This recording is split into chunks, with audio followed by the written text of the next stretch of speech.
Hamas के बीच जो द्वंद्व चल रहा था या विवाद चल रहा था हथियारबंद, वो कुछ अब शांत हो गया है।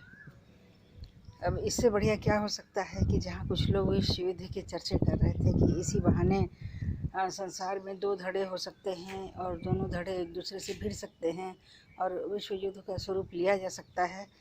लेकिन यह जान के बड़ी राहत की बात होगी कि दुनिया बहुत समझदार हो गई है, युद्ध के मायने और तनातनी के मायने समझती है।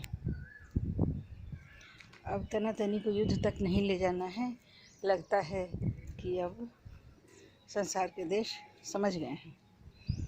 इसलिए ये देखा गया कि तरह तरह की बैठकें हुई, यूनाइटेड नेशंस की भी और OIS की भी बैठकों में भी शांति की ही बात हुई। जो भी झंझट था, झंझट को तनातनी को ख़त्म करने की ही बातें हुई और इसमें सफलता भी मिली। देश एक दूसरे के साथ आए, उन्होंने अपने विचार रखे और तनातनी को ख़त्म करने की ही बात हुई। यद्यपि कुछ देश जैसे लेबनान वगैरह active participation in the dispute की ओर आते दिखे, लेकिन वो सब भी समाप्त हो गया। एक शांतिपूर्ण अंत हो गया एक विवाद का। लेकिन इस विवाद से क्या मिला, किसको क्या हासिल हुआ, हम ज़रा देखें तो इस विवाद से दुनिया को बहुत कुछ हासिल हुआ। युद्ध होने से रह गया, सिर्फ दो देशों के बीच हथियारबंद तनातनी ही रह गई। फिर उसके बाद इज़राइल को क्या मिला? इज़राइल कूटनीतिक दृष्टि से कुछ लाभ में रहा, वो कुछ शायद साबित कर गया इसी बहाने जो वो साबित करना चाहता रहा हो। इज़राइल बहुत लंबे समय से PLO को देख रहा था। सारी दुनिया PLO को समझ रही है।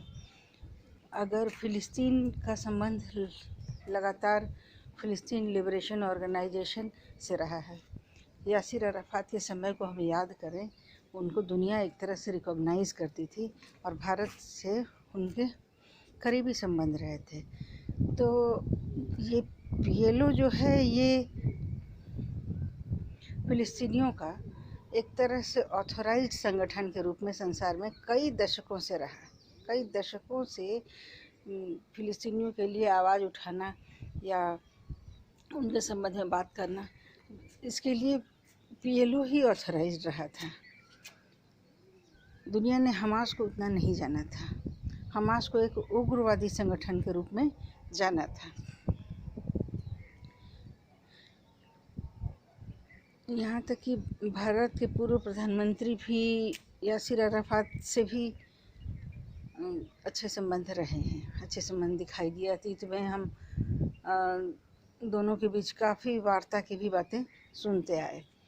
तो अब इज़राइल की समस्या, इसका मतलब इज़राइल का असली कूटनीतिक प्रतिद्वंद्वी अगर कोई था या कोई रहा हो तो वो PLO था। तो इस द्वंद्व या युद्ध को कहिए, छोटे से युद्ध के माध्यम से इज़राइल ने क्या साबित कर दिया है? इज़राइल को क्या पता लगा, क्या लाभ हुआ? इज़राइल ने हमास की शक्ति नापी। हमास जो उग्र विचारों वाला संगठन है, हथियारबंद संगठन है, इज़राइल ने हमास की शक्ति भी नाप ली। यदि कोई द्वंद्व हुआ तो कौन कौन देश किस किस के साथ आएंगे, किस किस का क्या रुख होगा, यूरोपियन देश किसके साथ होंगे, अमेरिका किसके साथ होगा, भारत का क्या रुख होगा और OIS का क्या रुख होगा, ये इज़राइल को नापना था। कहने का मतलब कि इज़राइल ने इसी बहाने दुनिया को नाप तौल लिया। तो ये भी कोई कम बड़ी बात नहीं है कि सारे संसार को उसने नाप लिया। कौन उसके पक्ष में होगा, कौन उसके हकों के साथ खड़ा होगा, कौन उसके हितों को समझेगा, कौन उसके विरोध में खड़ा होगा, कौन हथियार बंद आक्रमण तक जाएगा। इज़राइल ने ये सब समझ लिया। तो और एक बहुत बड़ी बात ये हुई कि कौन इस समय में भी, संकट काल में भी, कौन किस हद तक मदद करेगा, ये भी उसने समझा। और जो सबसे बड़ी बात हुई वो ये कि उसने पीएलओ से ध्यान हटवा दिया, दुनिया का ध्यान पीएलओ से हटवा दिया। अब चूँकि संसार की कुछ कौमें जो हैं, जो कि पीएलओ से संबंधित हैं या फिर गाज़ा से संबंधित हैं, वे कुछ कम शिक्षित होंगी। कम शिक्षित जो समाज होता है या समुदाय होता है, वो बहुधा जोश में या धर्म में या उत्तेजना या उद्वेलना की स्थिति में ज़्यादा अपनी मानसिक स्थिति को बदल लेता है। तो ऐसी स्थिति में उसने देखा कि यही समाज, जो कि संसार में बहुत बड़ा समाज है, वो पीएलओ को भूल करके गाज़ा के साथ हो गया। क्योंकि गाज़ा से हमास ने हथियारबंद आक्रमण कर दिया था। ढेरों missile, rocket etcetera etcetera etcetera दागे गए और बहुत बड़ी हानि भी हुई। इस छोटे से युद्ध में उतनी बड़ी हानि तो हानि ही कही जाएगी, हानि भी हुई। तो ये एक तरह के अल्प शिक्षित समाज के उत्तेजना को हम देख सकते हैं। तो बड़ी ही होशियारी से इसका इस्तेमाल इजराइल ने कर लिया। उसका वास्तविक प्रतिद्वंदी कोई था तो वो पीएलओ रहा होगा, जो कि एक तरह से पढ़े लिखे और कम से कम टेबल पर बैठ कर के वार्ता करने लायक समाज है, और